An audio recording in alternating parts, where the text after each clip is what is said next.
From turning a profit to making a social impact at the same time, Alex shows why social companies are becoming more popular in today's markets. Thanks.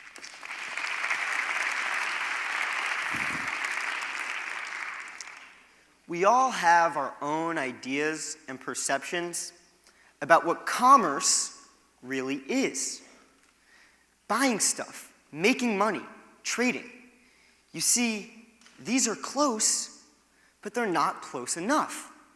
The Merriam-Webster dictionary defines commerce as any activities that relate to the buying and selling of goods and services.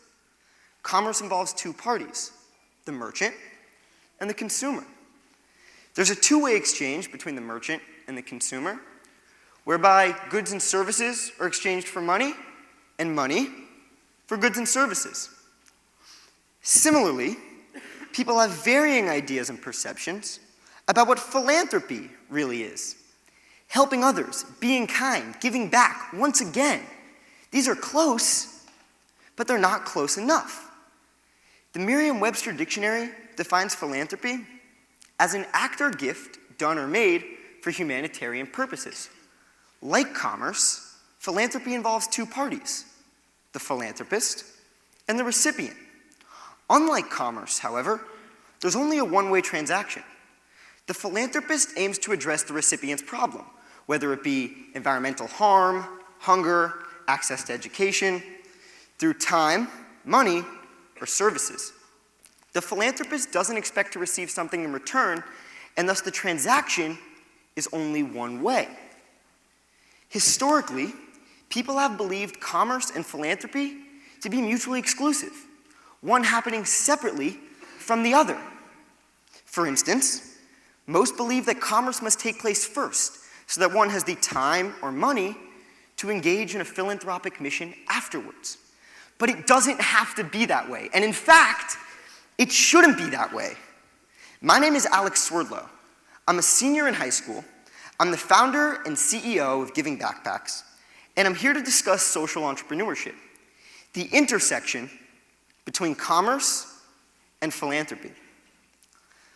One of my greatest role models, someone who inspired me to found Giving Backpacks, is Blake McCoskey, the founder and chief shoe giver at a popular one-for-one shoe company.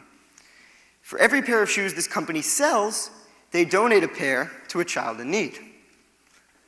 One of Blake's quotes that resonates most with me is as follows: "I always thought I would spend the first half of my life making money so that I could spend the second half of my life giving it all away. And one of the defining moments of my life was when I realized that I could do both at the same time." Blake realized that creating a social impact did not need to come after he created and developed a successful business, but instead, he could do both at the same time. This type of business has been coined a social company, making Blake the social entrepreneur. Now, social entrepreneurship is where commerce meets philanthropy, and the two are no longer mutually exclusive. Companies can turn a profit and generate a social impact at the same time, all as a result of a single transaction. Social entrepreneurship involves two core elements. The first is having multiple parties to a transaction, and the second is having multiple bottom lines. Having multiple parties to a transaction means that in addition to the merchant and consumer affiliated with commerce, a third-party beneficiary is added to the mix. Commerce takes place between the merchant and the consumer, and as a result of the transaction, the merchant, or the company, provides goods, services, or money to a cause or person in need, effectively acting as the philanthropist.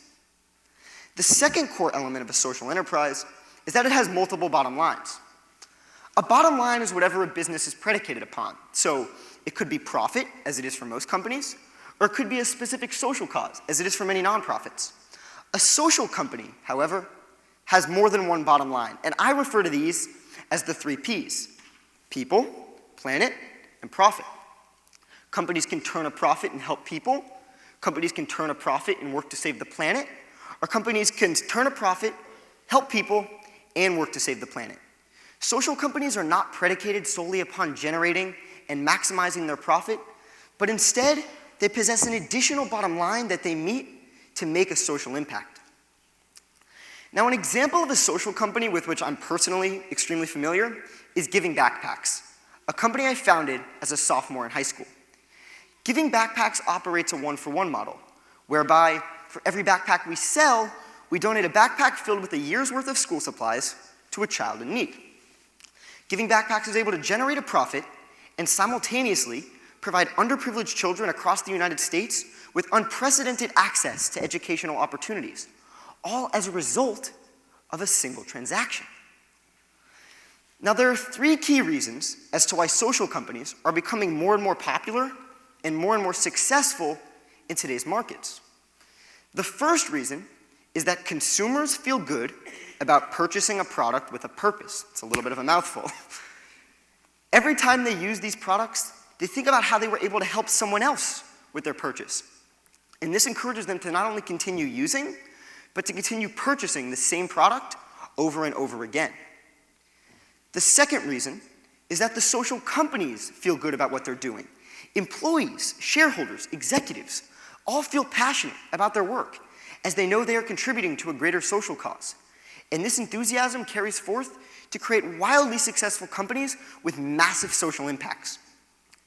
And the third reason, which is perhaps the simplest, is that socially minded thinking has become cool.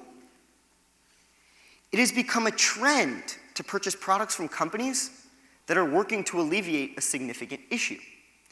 The onset of this trend has made it possible for more and more companies to gain increasing traction in an ever-expanding market for a wide variety of socially minded products. And so with all of this I've just presented, and I understand that it's quite a lot, I urge all of you, future social innovators, entrepreneurs, leaders in the room, to remember, when you begin working and you're trying to find your passion, or you're starting up your own businesses and enterprises, that commerce and philanthropy are not mutually exclusive. The two can function together. You can turn a profit and generate a massive social impact at the same time, all through social entrepreneurship, the intersection between commerce and philanthropy. Thank you.